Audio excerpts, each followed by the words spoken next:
परंतु विधि पूर्वक पूजा करने के लिए देखो जैसा मतलब साधनशील होना आवश्यक है वैसे वे साधन संपन्न नहीं होते।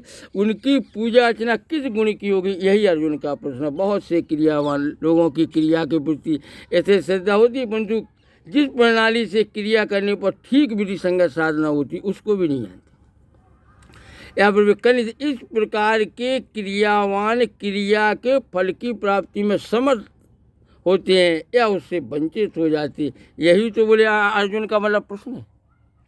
अच्छा, श्वास देखो इड़ा पिंगला में रहने पर श्रद्धा भी तदनुसार कैसी राजसिक तामसिक होती, और बोले सुषुम्ना में श्वास रहने पर सात्विक श्रद्धा का उदय होता, और स्वाभाविक श्रद्धा पूर्व कर्मों के अनुसार होती है। परंतु सात्विक श्रद्धा साधन भजन साधु सत्संग सेवा शास्त्रोचना द्वारा तैयार करनी पड़ती है। जो लोग तमोगुणी हैं वे भूत प्रेत आदि की पूजा करते हैं, या बहुत सी असभ्य जातियाँ इसी प्रकार की देवताओं की पूजा करते, सभ्य जातियों में भी इसी प्रकार की देवताओं की पूजा करते हैं। और कुछ लोग अपना महज दिखलाकर लोगों पर प्रभुत्व स्थापन के लिए भूत पिशाच आदि की उपासना करते, उनमें कोई सिद्धि प्राप्त करते, परंतु उस सिद्धि के फलस्वरूप उनकी बोले और भी बोले अधोगति होती है।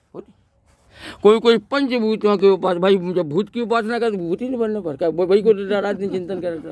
अगर ब्रह्म को चिंतन करो, नारायण को चिंतन करो तो नारायण में मिल जाओ। या को सोचो विचार कर वही वैसे ही बन जाओ। अब वो नहीं कि कीड़ा भिंगी कीड़ा ले आके कीड़ा को दबाना बंद करे, वो भिंगी को चिंतन करे वो भिंगी जैसे बन जाए, ऐसा हो जाए। अच्छा, निरंतर क्या करे तो चिंतन वो का है, कौन दिक्कत थोड़ी। भाई जा के समान योग के समान कौन औषधि नहीं है कि नहीं, औषधि योग समान। वो बोले खर्चा न तनिक कछु, वो बोले लाभ महान। योग के समान औषधि है नहीं है। अच्छा, जो सब फेट कर दवाई खाने नहीं पर है, वो खर्चा जमा नहीं है, तना को लाभ है बाबा को महान तो है वो में तीनों चीज़ें फ्री में। तो जो फ्री फंड की चीज़ें वो बोले हो नहीं कब है, और नंबर 1 की चीज़ है अविनाशी ब्रह्म पर है। आज माना परमानंद के समुद्र में डूबे बने रहो, का रखा आनंद लो।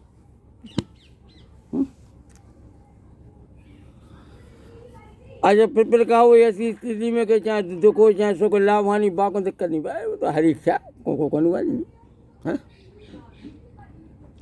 और ये सब भैया चीज़ें काल के अधीन होती हैं, ये कैसे निरस्त परिवर्तन से पलटा है। जो लाभ है तो कम हानि हुए कहो परिवर्तन से राम नहीं चला था, काल के अधीन है ये हर चीज़। कौन कौन बोले कि जन्म मरण ओ सुख दुख सब भोगा, ओ हाल लाभ प्रिय मिलन, तुझे काल कर्म बस हो गुसाई। वो बोले बर बस रात दिवस की नहीं, अपन चाहे तो न चाहे तो, मांग करें तो न करें तो अप्राप्त हो जाए।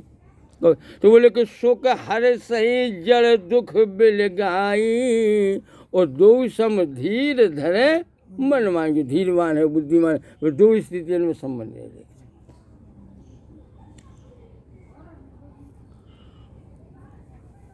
और पंचभूतों के उपासक हैं, उनकी दृष्टि स्थूल होती, इसलिए जल अग्नि आदि पंचभूतों की उपासना में वे काल क्षय करती है, यानी समय को नाश करती है।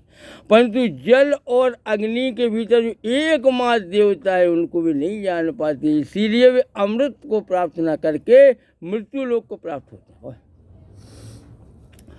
और मृत्यु के बाद स्वधर्म विष्णु को प्रीत आदि के उपासक हैं, तो वायुमय देह धारण करके उल्का मुख कीट पतंग आदि भूतों का स्वरूप नामक योनियों को भी प्राप्त होते हैं।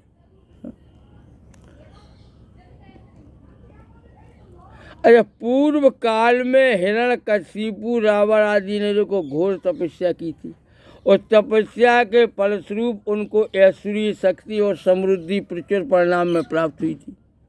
किंतु देखो न तो विवेक और वैराग के अभाव में, कहे न विवेक न वैराग अभाव में, और असंयम आदि के कारण उनको शीघ्र ही ध्वंस को अर्थात नाश को प्राप्त होना पड़ा कि नहीं।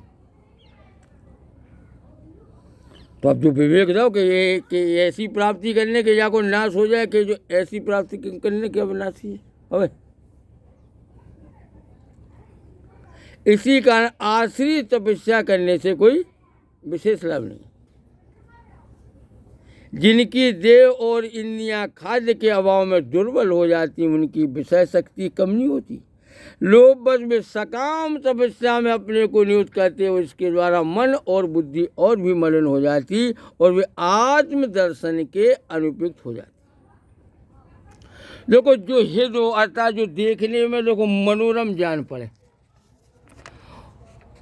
और किसी भी प्रकार की मलिनता जिसमें ना हो, जैसे पायस है, घृत है, मधु मिश्रित आहार है या सात्विक आहार है। जो योग अभ्यास में रहते हैं उनको आरंभ में यदि आहार की वस्तु सात्विक ना हो तो साधना में विघ्न होता है।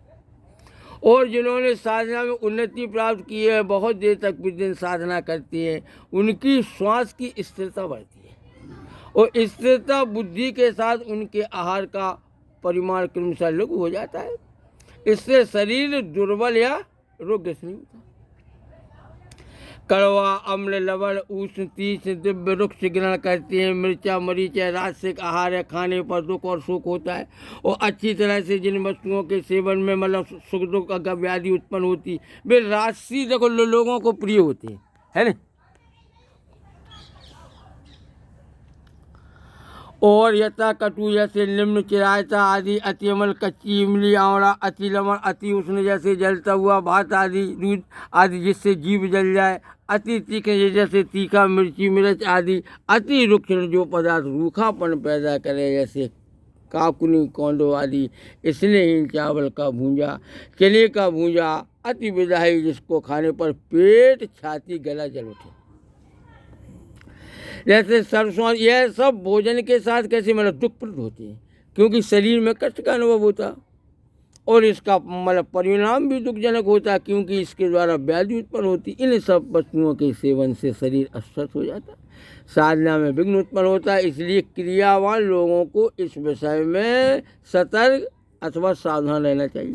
यानी 11 दिन पहले पकाया भात, सड़ा गला, बासी, उच्च अपविधि सब तामस भोजन है। गुण वेद से आहार के वेद होंगे, जिनमें सतोगुण प्रबल व रासिक तामसिक आहार ग्रहण नहीं कर सकता। ग्रहण करने पर उसका शरीर और मन अस्वस्थ हो जाएगा। तामस या राजस प्रकृति के लोग सात्विक आहार ग्रहण करने पर बोले पीड़ाग्रस्त हो जाएगा। और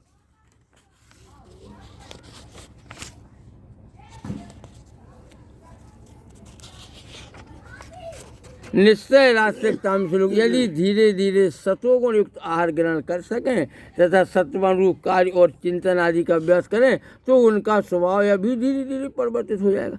अच्छा, जिसका प्राण बोले सुषुम्ना के मार्ग में प्रभावित होता है उसके लिए अशुद्ध आहार विपज्जनक है। इसलिए योगियों को अशुद्ध आहार ग्रहण करने में सावधानी की आवश्यकता है, अन्यथा विपरीत फल प्राप्त होता है। अच्छा, मन को संस्कार शून्य किए बिना वास्तविक कामना शून्य कोई नहीं हो सकता। यानी प्राण के भीतर जो कर्म के संस्कार या दाग पड़ जाते हैं उनको दूर हटाना तब तक असंभव है जब तक प्राण का शोषण नहीं किया जाए। जब प्राण शुद्ध होकर स्थिर होता है तो देखो मन शुद्ध होता है। प्राण शुद्ध मन शुद्ध, प्राण की छाया है मन। और जो प्राण के चंचलता है कारण मन चंचल बाइस्तर कर रहा मन को मिले हुए। प्राण से मन को रोक पे कंट्रोल नियंत्रण कर पे, अन्यथा कंट्रोल करो तो मुश्किल है संभव। शुद्ध मन में संकल्प की तरंग नहीं उठती और संकल्प शून्य अवस्था में ही समाधि प्रज्ञा का अनुभव होता है, उदय होता है। इसी से समाधि प्रज्ञा के लिए धारणा ध्यान आवश्यक है। धारणा ध्यान के लिए जो प्राणायाम आदि पुरुषार्थ साधन है वे ही सात्विक है, उसे भी विधिनिष्ठ रूप में करना चाहिए। साधना के लिए जो शास्त्र उपदेश नियम आदि पालन है वही विधिनिष्ठ यज्ञ। मनमानी साधना से काम न चलेगा। गुरु के उपदेश और आदेश के अनुसार जो को काम करना पड़ेगा, वह भी प्रतिदिन और नियम पूर्वक, है। और दाम्भिक लोग वस्तुतः महान न होकर भी लोगों के सामने सम्मान मतलब पत्र चाहते हैं। यदि वे लोग कार्य विशेष से उनसे मिलने आते तो वे दरवाज़ा बंद करके बैठते हैं, लोगों को दिखलाते हैं। किंतु वे कितनी देर तक पूजा करते, संभवतः पूजा कुछ नहीं करते, केवल पूजा का नाटक करके मंदिर में बैठे रहते हैं और मतलब ऊँघते रहते हैं।